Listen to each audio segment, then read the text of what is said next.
Bienvenidos a un nuevo episodio de La historia como nadie te la contó. Yo soy Kate. Y yo soy Leo.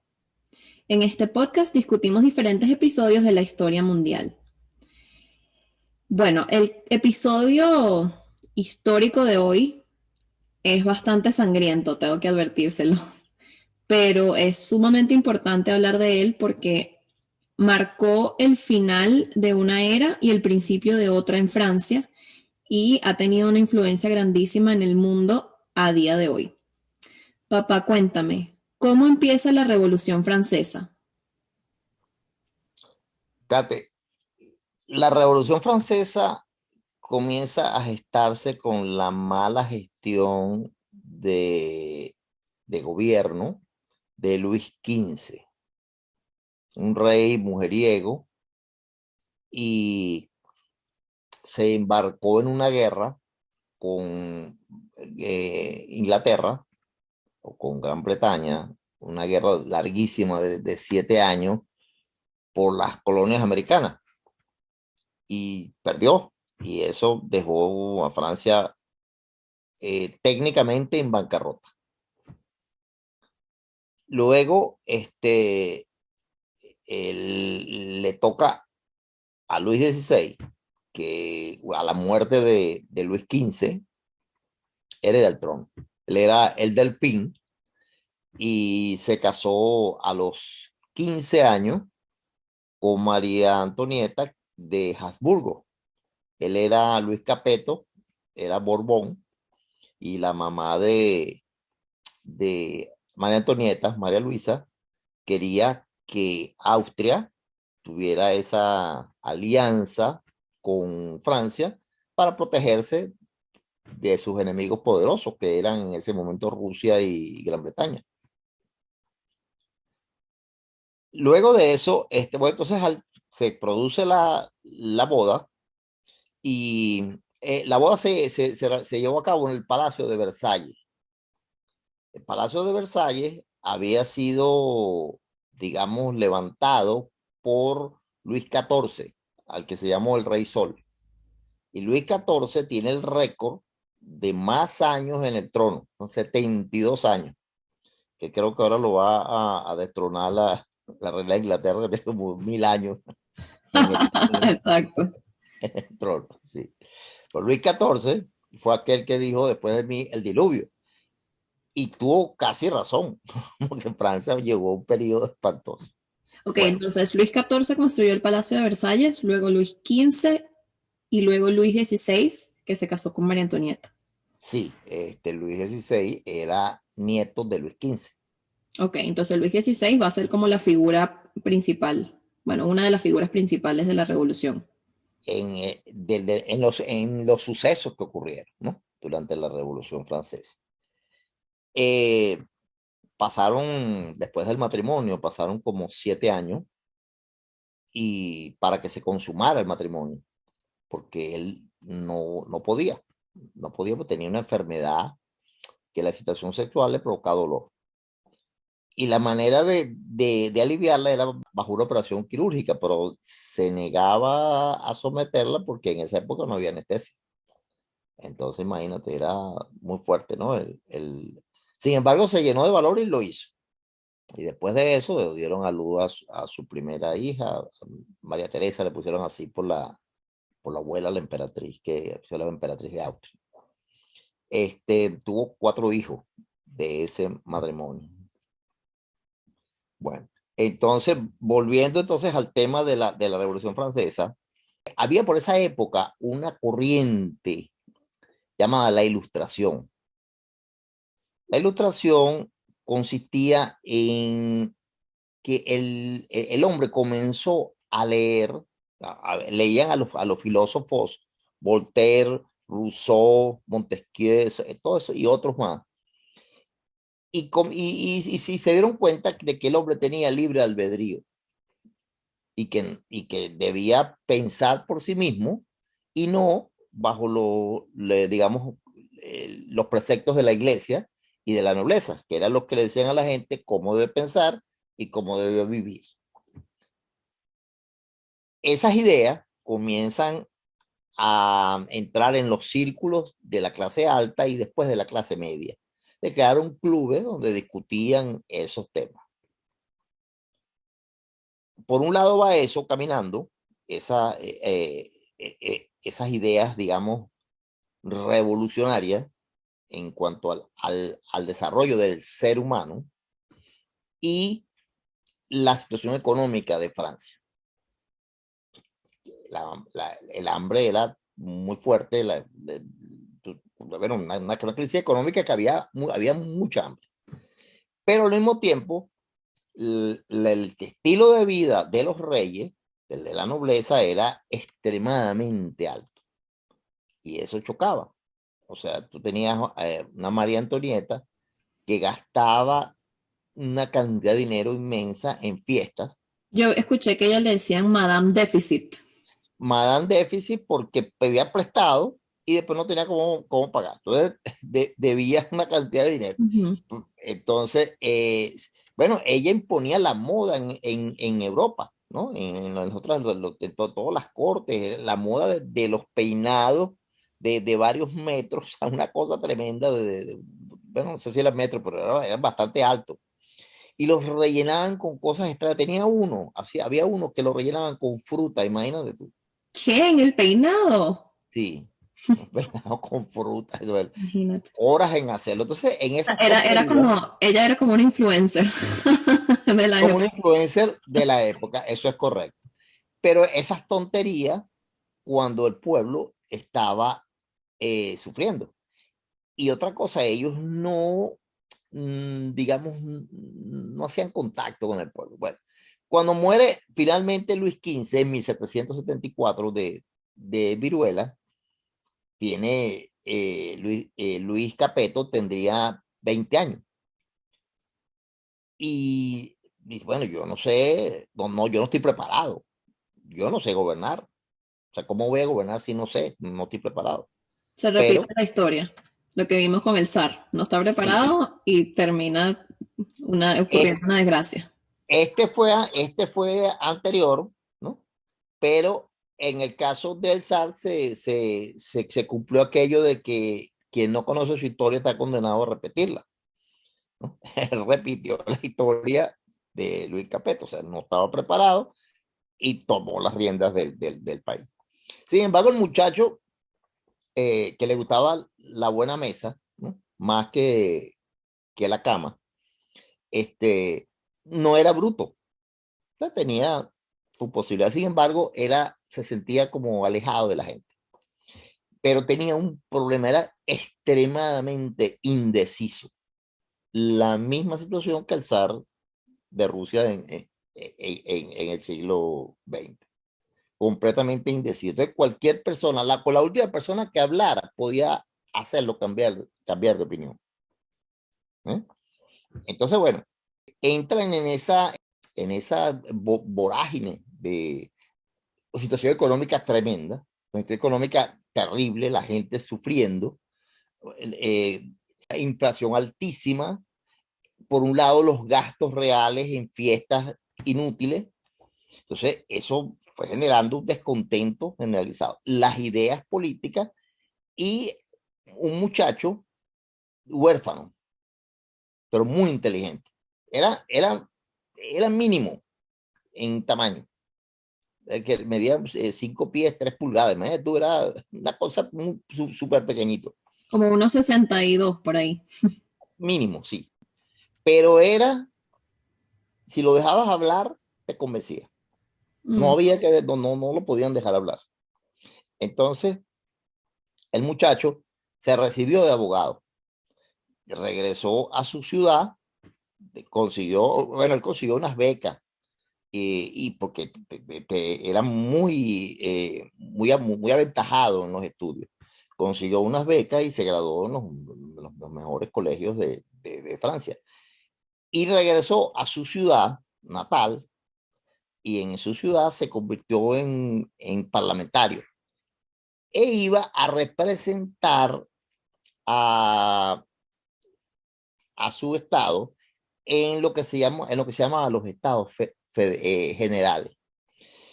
La forma de gobierno en Francia, bueno, el rey que era absolutista y había una especie de parlamento que se llamaba los Estados Generales y estaba compuesto por el clero y la nobleza y el resto de la gente. El clero y la nobleza representaban el 3% de la población de Francia. El 97% eran los demás. Pero en los estados generales, el clero y la nobleza tenían 2/3 de los votos. O sea, que un tercio apenas era de los demás. De cualquier Ah, cosa, el 3% de la población tenía poder de decisión sobre el otro 97%. los controlaba. En Y algunas partes del obviamente, y mundo, obviamente las decisiones todas eran para beneficiarse de ellos, me imagino, para beneficiar a los exactamente. aristócratas y el pueblo que sufra. En algunas partes del mundo sigue siendo así. Este, pero allá era, imagínate, o sea, imagínate en esa época. Entonces, ante todas estas cosas que van ocurriendo, la banca obliga a, al rey a que nombre un ministro de Economía que ellos le recomendaron, que se llamaba Jacques Necker. Y Jacques Necker era aceptado por la gente porque él hablaba de la injusticia y esas cosas, entonces se acercaba mucho a la gente, ¿no? Bueno, por otro lado, cuando llega Robespierre a la asamblea, El muchacho del que o hablamos antes se llamaba Maximilien Robespierre. Maximilian Robespierre, correcto, que era el muchachito huérfano, sí, Maximilian Robespierre, correcto. Bueno, cuando él llega a la asamblea, comienza a levantar digamos, todos ya estaban instruidos porque eran del grupo, habían dos clubes básicos que eran los jacobinos y los girondinos. Los girondinos representaban, digamos, como a los campesinos, a ese tipo de gente. Y los jacobinos representaban a las clases medias, los profesionales, todo ese tipo de gente. Este, había otros llamados los sans-culottes que aparecieron después, que se llamaban sans-culottes porque se negaban, ellos decían, nosotros eran gente que tenía oficios y trabajaban con las manos. Y para protestar contra la nobleza no se ponían los pantalones o los calzones que usaba la nobleza. Después se llaman sans culottes, o sea, sin pantalón o sin calzón. Ese era el nombre. Entonces, bueno, pero los que estaban representados allí era eso. Entonces, él fue como levantando todo eso y se dio cuenta el rey, bueno, pero estos tipos están así como un poco. Entonces, querían generar una asamblea constituyente para cambiar la estructura de los estados generales. Y el rey eh, clausuró, dijo, vamos a clausurar eso, y clausuraron el sitio donde se reunían. Y les quedó solamente un lugar donde se jugaba pelota, era como un frontón. Y allí decidieron quedarse allí, hicieron un juramento que se llamó el juramento del juego de pelota. En ese juramento ellos dijeron, vamos, no nos vamos a ir de aquí hasta tanto hayamos redactado una nueva constitución para Francia. Eh, entonces, sigue el proceso de deterioro de la economía. La harina sube a unos precios elevadísimos y eso afecta la elaboración del pan, que era la dieta principal del francés de esa época. Comían casi 1 kilo de pan al día. Esa era su dieta. Si no había pan, imagínate. Entonces, el rey destituye a Necker. Entonces, la gente estaba reunida en la calle. El rey entonces ordenó 30.000 hombres rodearon París, 30.000 soldados rodearon París, ¿no? Y entonces la gente comenzó a asaltar armerías y lograron apoderarse de mosquetes, más o menos casi 30.000 mosquetes lograron tener, pero no tenían pólvora. Pero había un lugar a donde había pólvora, que llamado la Bastilla, que era como el monumento al feudalismo, a las torturas del régimen, a todas esas cosas, una prisión. Llega la noticia de que el rey había destituido a Necker y la gente se enfureció. Y alguien gritó a la Bastilla. Ese fue el 14 de julio de 1789. Y se lanzaron a la Bastilla. Cuando llegaron allá, el director de la Bastilla, que era un tipo odiado, porque era, imagínate, el sitio donde se torturaba y hacía todas las cosas a los presos políticos, presos de todo tipo, era un tipo odiado. Entonces, improvisó una defensa, pero al final tuvo que ceder porque el asedio fue brutal. Entraron, tomaron la pólvora, lo arrastraron por las calles y bueno, el tipo pidió al final que déjeme morir y lo complacieron, lo apuñalaron le cortaron la cabeza. La pusieron como en una lanza larga que llaman pica y la lleva. Eso fue una costumbre que después lo tenían los franceses, llevaban las cabezas en las picas, ¿no? Las maquillaban y las ponían ahí, las llevaban como símbolo de, bueno. Ok, vamos a ver. Entonces, la Asamblea General, los miembros intentaron reunirse para buscar hacer reformas, pero el rey les, o sea, ellos llegaron a reunirse y les habían cerrado la puerta. Entonces se reunieron en otro lugar y dijeron, aquí vamos a seguir reuniéndonos, hicieron, ¿cómo era que se llamaba? El juramento del juego de pelota. El juramento del juego de pelota, ok. Entonces, desde ahí el rey me imagino que se dio cuenta de que la cosa se estaba poniendo fea, destituyó a Necker, que era como el que más apoyaba a las necesidades del pueblo, y de ahí la gente se enfureció, tomaron la Bastilla y se armaron. Entonces, una vez que se toma la Bastilla, se hace la Declaración de los Derechos del Hombre y del Ciudadano, que es más o menos como la nueva Constitución, y se llamó así, la Declaración de los Derechos del Hombre y del Ciudadano. Necesitaban que el rey la firmara. En esa declaración se planteaba la libertad de prensa, porque había censura. Y Entonces, esa declaración de los derechos fue promulgada por Robespierre, del que estábamos hablando antes. Robespierre era el líder. O sea, Robespierre era como el que estaba llevando para que todo esto sucediera. Pero, digamos, había un grupo, entre varios, se hizo la declaración. Entonces, dentro de esa libertad de prensa, ¿verdad? Surge una figura oscura, resentida, tenebrosa, siniestra, llamado Jean-Paul Marat. Un hombre que era médico, le había ido mal en su carrera y había tenido que vivir en letrinas, en cosas así. Como consecuencia de eso, adquirió una enfermedad en la piel que lo obligaba a tomar baños constantemente. Creó un periódico que se llamaba L'Ami de la Poble. L'ami du peuple.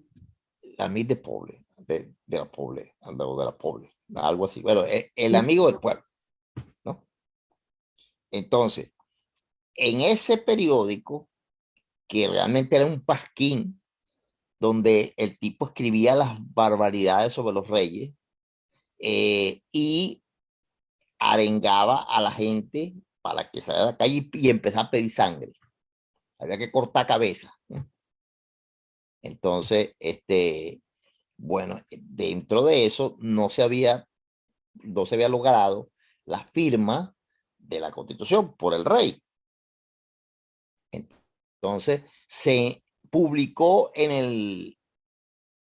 el Amigo del Pueblo, publicó que se había celebrado una fiesta en Versalles. Y en esa fiesta se había pisoteado la bandera. Esa bandera había surgido durante la toma de la Bastilla, o sea, con los colores de Francia, que es el azul y el verde, ¿verdad? Azul, blanco y rojo. Y el rojo y el azul, ¿verdad? y el blanco representaba a los Borbones. Y esa bandera es la de Francia hasta el día de hoy. Y es la bandera que está todavía. Entonces, ese tricolor se hundió por primera vez allí. Alguien llegó y la llevó. Mira, esto representa esto. Y eso se quedó ahí como la bandera. La pisotearon, según Marat. Y entonces comenzó a asusar a la gente para que o sea, se enfurecieran por ese hecho. Esto no se sabe si pasó de verdad, capaz lo inventó él, para Bueno, incentivar a que se armara un desastre. sí. Pero entonces fíjate, había unas mujeres que se llamaban las pescaderas del mercado.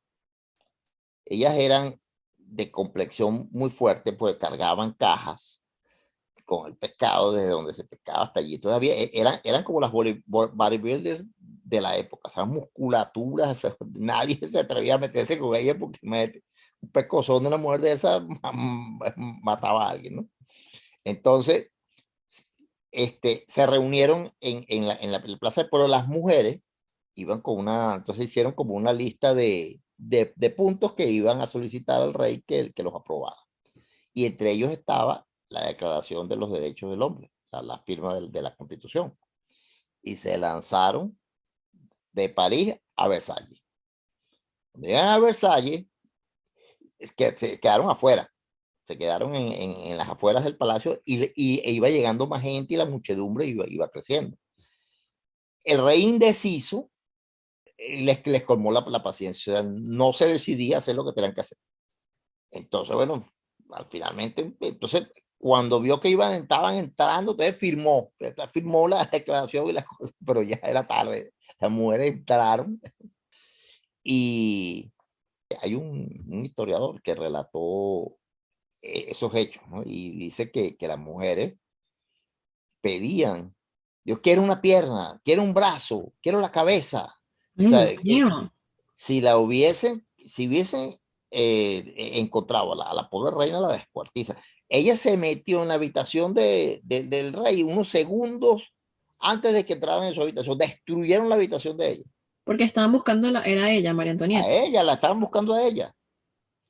Y la iba, pobre, le iba a Que es descuartizar. sanguinaria. Y ella pensando en su peinado de varios metros y su cosa entonces, tú sabes. Bueno, lo cierto es que dentro de la lista de cosas que se estaban pidiendo estaba que se declara la monarquía constitucional. Robespierre al principio se oponía a la pena de muerte, quería la monarquía constitucional, todo eso lo quería, ¿no? Y entonces, bueno, dijeron, vamos a llevarnos al rey para París para que podamos controlar, ¿no? Y salió esa caravana con toda esa cantidad de gente hasta escoltando al rey, a los reyes, hasta París, y los dejaron en el Palacio de las Tullerías. Bueno, cuando estaban en el Palacio de las Tullerías, ya se había promulgado la Constitución, ¿no? Y entonces, bueno, ahora ya se podían comenzar a hacer cositas. Entonces, le llevaban leyes para que las firmara y como estaba ahí presionado, tenía que firmarle y esas leyes cada vez le iban quitando más poder. Él se da cuenta, bueno, me van a quitar el poder y entonces vuelve a traer tropas para que rodeen otra vez, o sea, para parar la revolución. Y los revolucionarios crearon unas milicias y las armaron y fueron al palacio y una masacre. Enviaron a los sans-culottes, que eran tipos brutales. Bueno, hubo una masacre allí, murieron como 800 personas. Y el rey, fíjate, él había intentado escaparse, ¿no? En un momento él pensó, bueno, estoy aquí prisionero, no logro, entonces de pronto voy a ver si me escapo, pues, llego a la frontera con Austria y desde Austria traigo un ejército, pero lo descubrieron y lo devolvieron a París. Entonces, estaba en el Palacio de las Tullerías prisionero. Entonces, claro, ya lo que le quedaba era, bueno, todavía tengo cierto apoyo militar, traigo esos soldados para ver y restearse. Y ahí sí perdió todo. Mm, Cuando pierde todo, entonces sí se desataron los demonios. Los enemigos de Francia, que digamos era, bueno, Austria, que quería, fíjate, en Austria estaban los parientes de María Antonieta y mm. querían de alguna forma invadir Francia para restituir al rey, ¿no? Y la asamblea se reúne y pide, no, vamos a la guerra, vamos a invadir. Eh, Robespierre se niega, no está de acuerdo, porque pensaba, bueno, no estamos preparados, vamos a perder. Y si perdemos, nos van a restituir al Restituyen rey. el rey y perdemos toda la revolución. Sí, sí.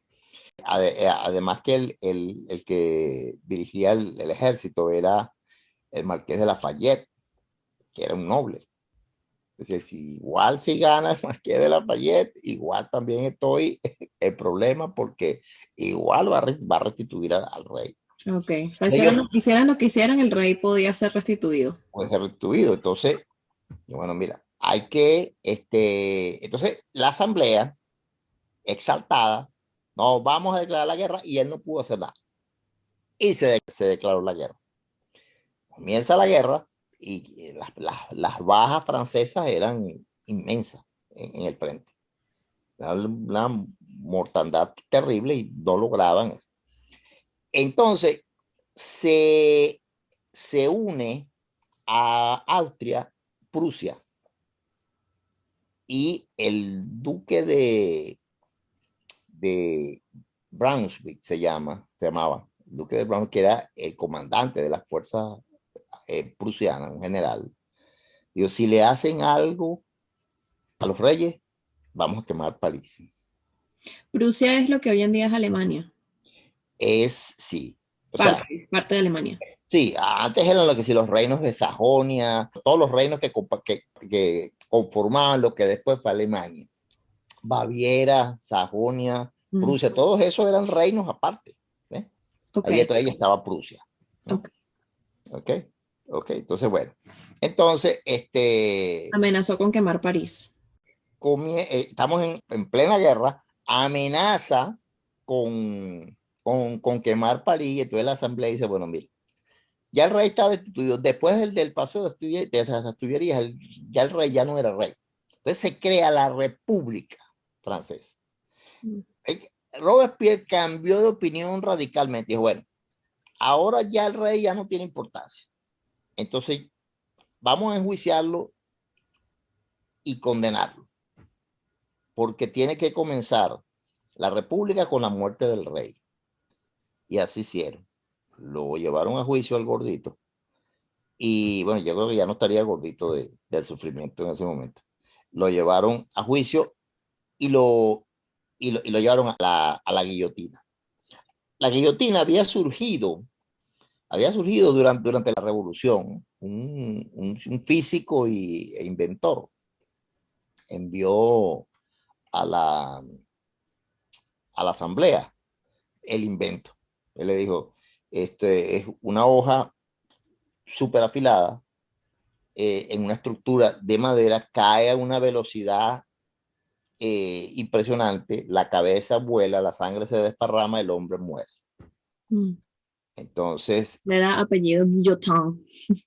sí, y entonces Marat en el periódico le dio el título al nuevo artefacto, se llama la guillotina. Se puso así porque era de guillotina.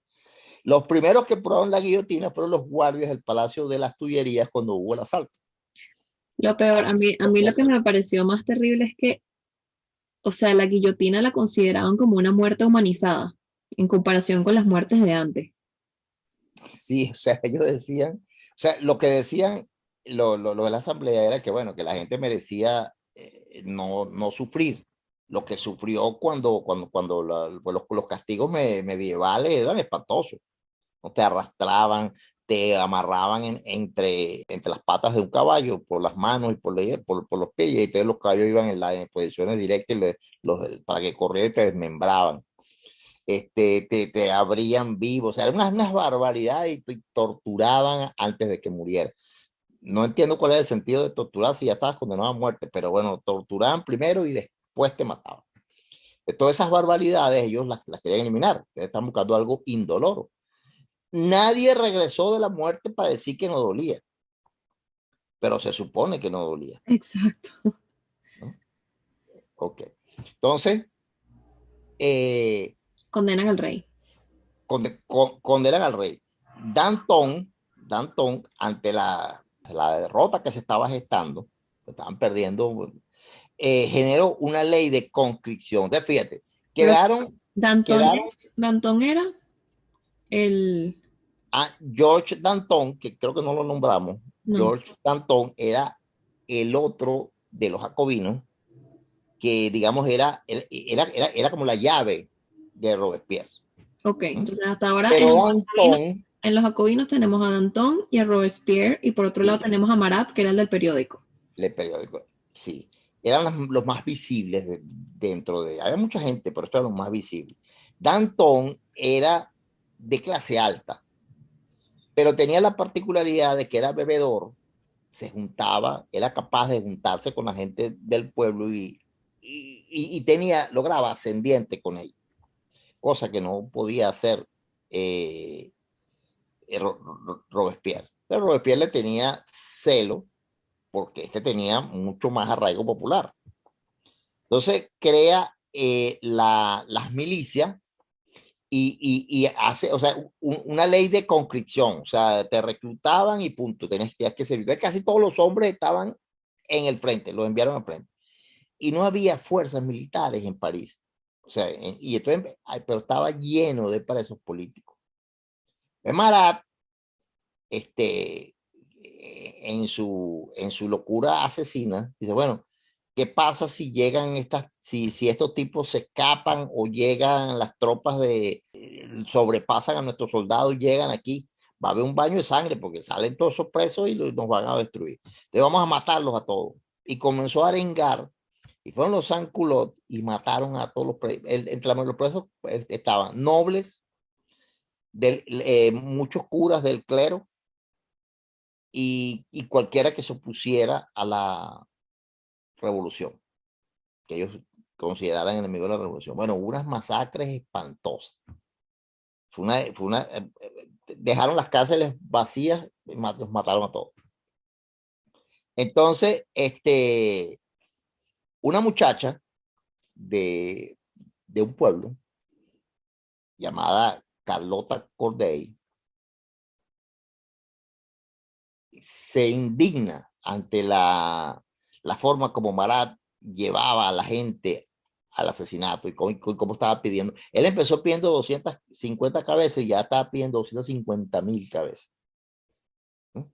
Y escribía en el periódico, Dios mío, pero qué loco. si tienes problemas, corta cabezas para que las cosas vayan bien. Y si las cosas no van bien, igual corta cabeza y así irán bien. Imagínate tú ese la clase de loco que tenía el acceso a la gente. Y la gente se dejaba llevar por ese loco, ¿no? Bueno, entonces Carlota eh, llega a París y va a la residencia de Él tenía la residencia abierta porque eh, él era el amigo del pueblo, ¿no? Entonces ella fue con el pretexto de que le iba a entregar una lista de contrarrevolucionarios. Él le dijo, sí, dame la lista y mañana todos están ejecutados. Cuando le entrega la lista, ella saca un puñal que llevaba y se lo entierra exactamente, pero fue súper certera, exactamente en el corazón, lo mató ahí mismo.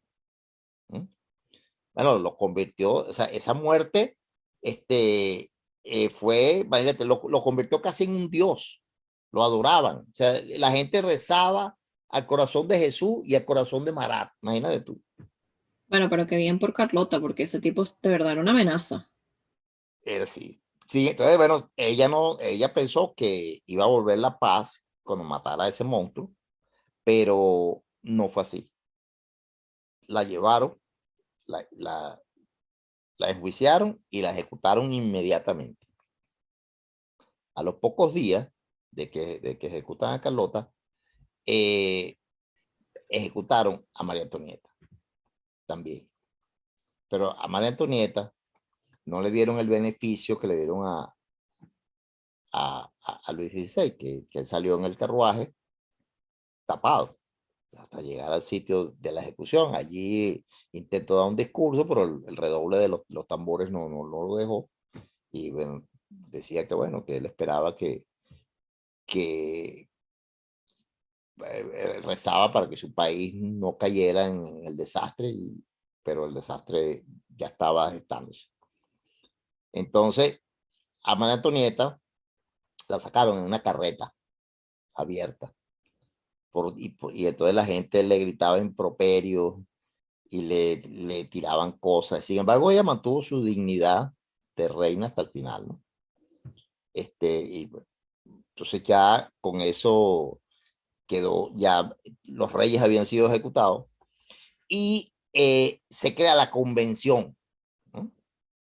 Entonces hubo estaban en pleno régimen de el terror, ¿no? O sea, todos los días muertos, todos los días, bueno, se ejecutaban montones de personas diarias y habían levantamientos en toda Francia de Claro, gente pero el que no estaba de terror, acuerdo. o sea, Robespierre hablaba del terror en el sentido de que tenemos que ser un terror para los enemigos de la revolución. Para que la gente a través del terror no hiciera nada contra la Ajá. revolución. Entonces eso fue lo que Bueno, entendí, que se convirtió como en una cacería de brujas, entonces tú podías acusar a tu vecino de que mi vecino está hablando mal de la revolución y lo ejecutaban. si te quejabas del precio del pan, te metían preso. Si te quejabas de que, bueno, ahí, ¿cómo te va? Bueno, más o menos te metían preso. O sea, te tenías que ir bien, tenías que hablar bien de la revolución. Suspendieron todo, suspendieron la prensa, suspendieron las libertades, suspendieron todo, todo. O sea, bajo el régimen del terror, era como un gobierno de emergencia. Entonces tenían Todo por lo, levantamientos, todo por lo que habían luchado, lo echaron para atrás. entonces tenían levantamientos en toda Francia, levantamientos generalizados, ¿no? Entonces se dio cuenta, bueno, entonces, bueno, mira, esto no lo podemos manejar así. Entonces crearon lo que se llamó el Comité de Salud Pública. En el Comité de Salud Pública eran 12 hombres y el líder era Robespierre. Estaba Robespierre, estaba Danton y otro más. Pero eran 12. Entonces, llegaron a locuras como, además de las matanzas de clérigos, llegaron también a pensar en la descristianización. Entonces, le quitaron los nombres a todo lo que se significara Saint, ¿no? Saint Remy, Saint Honoré, Saint, cualquier Saint, esos nombres no existían. Cambiaron el calendario, eso lo cambió, todo eso venía de la cabeza del loco Robespierre. Entonces cambió el calendario, entonces ya no se llamaba por los meses, ya por julio, no se llama julio, no se llama Termidor. Entonces no sacaron esos nombres. Entonces tenían un nombre raro, las semanas de 10 días, ¿no?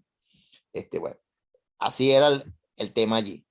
Sí, yo escuché que le pusieron la semana de 10 días para que la gente no supiera cuándo era domingo. Entonces no Que no sabían cuándo supiera había que ir cuándo a era misa y correcto, cuándo había que correcto, rezar. exacto. Entonces, imagínate, la gente vivía bajo el terror, porque llegaban y sin fórmula de juicio te llevaban y te metían en un calabozo y no salías más nunca, ¿no? Y si te llevaban y si te descubrían algún tipo de cosa que fuera un poco más allá, entonces te enjuiciaban y sin cabeza. Bueno, comienza entonces un periodo en la de como, digamos, toma el mando del ejército un tal Napoleón Bonaparte y con una serie de estrategias geniales logró detener el avance de los enemigos de Francia.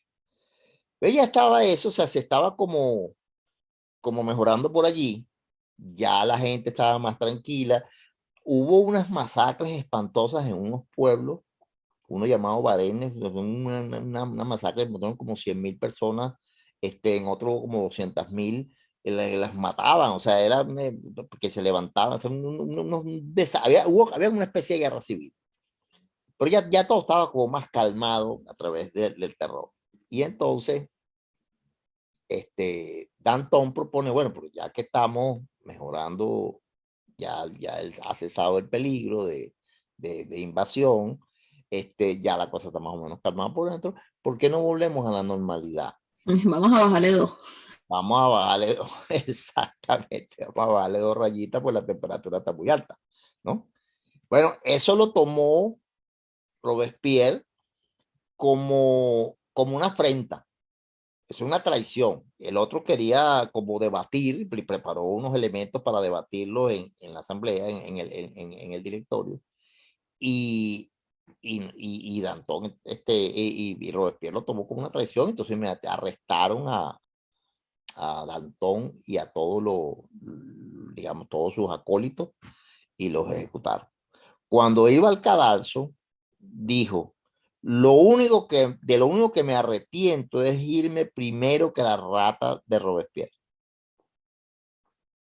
Eso dijo. Entonces, con la muerte de Danton se cerró la oportunidad de acabar con el terror. Entonces, vino el resurgimiento del terror, ahora peor, o sea, el recrudecimiento fue, pero, y entonces, bueno, llegó a extremos. Entonces, el tipo quería hacer la república de la virtud, o sea, él quería tener como la república de la virtud. Entonces, decía que el terror, la virtud sin terror no sirve, ¿no? Que eso no. Entonces el terror era necesario para ser virtuoso. Imagínate, o sea, unas cosas, y claro, los otros empezaron a asustarse, oye, este tipo de verdad. Entonces tú sabes cuántas personas mataban al mes, entre 800 y 1000 decapitadas. Entonces el tipo estaba como loco buscando enemigos en todos Dios lados. mío, Entonces la gente es horrible. denunciaba a los vecinos, o sea, no se podía vivir allí. Pero o sea, te digo, Estaban hasta peor que con el rey. pues por supuesto, estaban peor que con el peor rey, estaban peor con este loco, ¿no?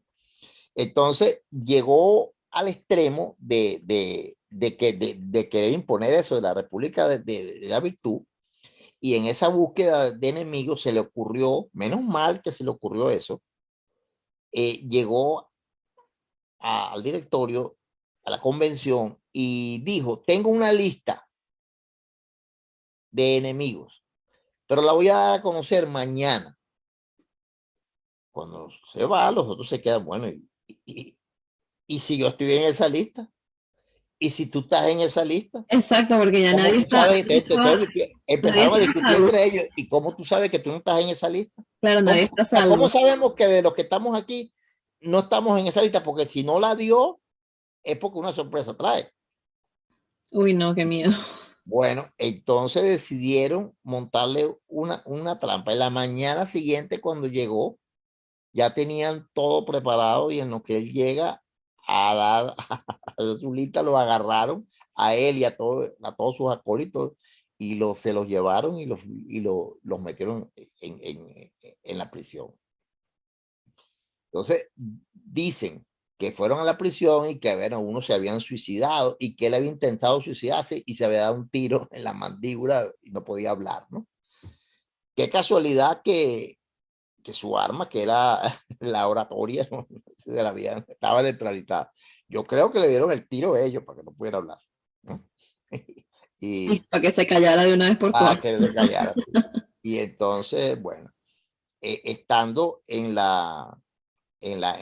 llamaba la antesala de la muerte, uno de los que también estaba condenado, otro de los jacobinos, le dijo, le mostró había como algo que tenía los derechos del hombre, y le decía, bueno, por lo menos, por lo menos hicimos eso.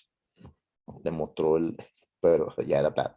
Pero ahí lo raparon y cayó con la misma cuchilla, pues a la guillotina le decían la cuchilla del pueblo, ¿no? O sea, se llamaba la guillotina, pero le decían la cuchilla del pueblo. Entonces lo llevaron a la cuchilla del pueblo, donde murió aquella cantidad de gente que envió él a la muerte. Exacto. A él le tocó una ración de esa medicina. Cayó víctima de su propio sistema. Exactamente. Entonces, de aquí se desprenden varias cosas, ¿no? Y ahí se acaba la revolución francesa Y como tal, de ahí, con la muerte de ahí se Robespierre. acabó el terror. Ahí se acabó el terror. Eh, Después viene Napoleón, que entra triunfante y se convierte en primer cónsul. Y de primer cónsul, digo, esto yo no lo entrego, porque aquí desde que alguien gobierne, no hay quien lo haga, si yo puedo hacerlo. Entonces, además que tenía las condiciones. Entonces, tuvo cónsul hasta 1804, donde se coronó emperador. Bueno, aclamado. Y de ahí fue una pesadilla para Europa hasta 1815 en Waterloo. Eso lo vamos a ver más adelante. Vamos a hacer un capítulo de Algún Napoleón. otro episodio Es otro podemos hacer tema. un capítulo. Sí. Pero fíjate, las revoluciones tienen una particularidad. Cuando tú tienes locos resentidos, eso causa demasiadas muertes. O sea, tú no puedes, o sea, bueno, Ujú. es que yo pienso que hay que hacer esto. Y como tú piensas eso, no importa el número de personas que mueran para que tú puedas hacer eso. No debe ser así el mundo. Siempre las revoluciones han Claro. sido así. Fíjate lo que pasó después en Rusia, ¿no? Bueno, Marx se inspiró en la Revolución Francesa para su dictadura del proletariado. Y él decía que había que imponerla con sangre y por eso fue que el comunismo se intentó imponer a sangre y fuego. En algunos lugares tuvo éxito, en otros no. Pero donde tuvo éxito fue a sangre y fuego y la cantidad de muertos que costó, las Sí, es locuras cierto. de resentidos como Lenin, resentidos como Stalin, este, eh, Como Fidel. Fidel, Fidel es ese es un genocida, ¿no? Ujú. ¿Entiendes? Y entonces apoyado por locos como el Che Guevara, otro genocida, ¿entiendes? Que después resultó ser un cobarde, ¿no?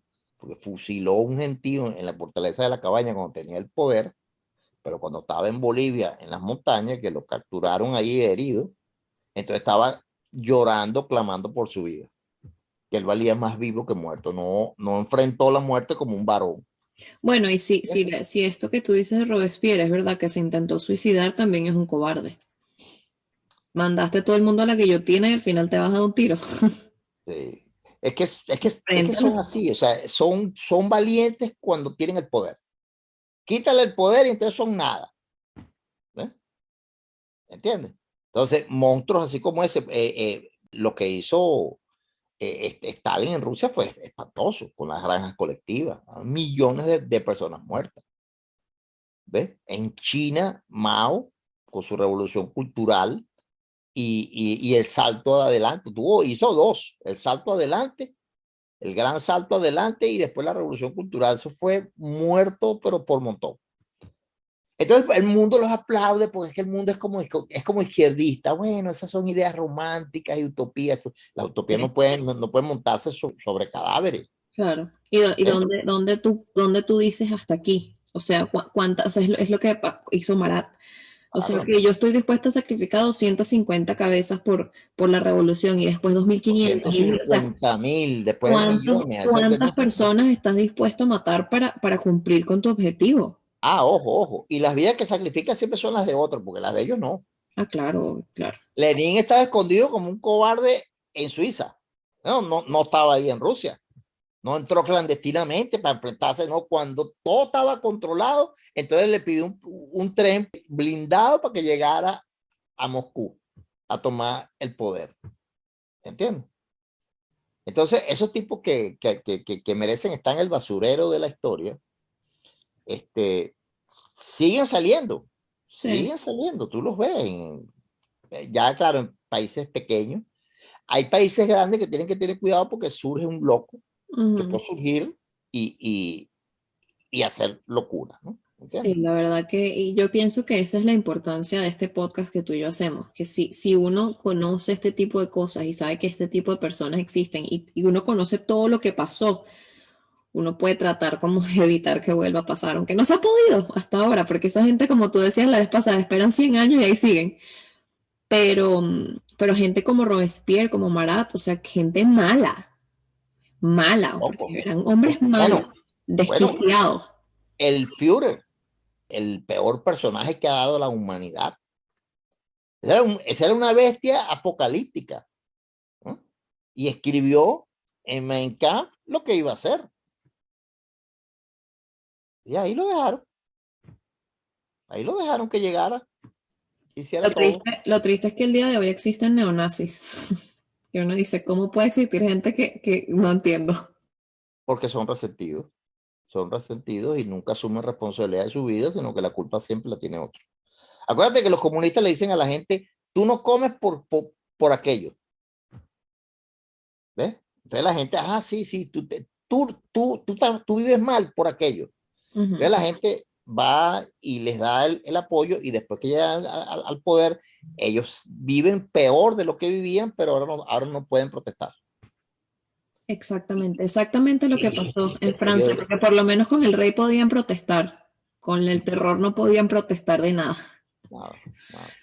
Pero bueno, mil gracias por contarme esta historia, papá, de verdad, increíble, súper sangrienta, pero creo que es demasiado importante porque hasta el día de hoy todavía se mantiene relevante. Muchísimas gracias por escucharnos, no se les olvide si les gusta este podcast, darle me gusta y suscribirse. Nos vemos en el próximo capítulo. Chao.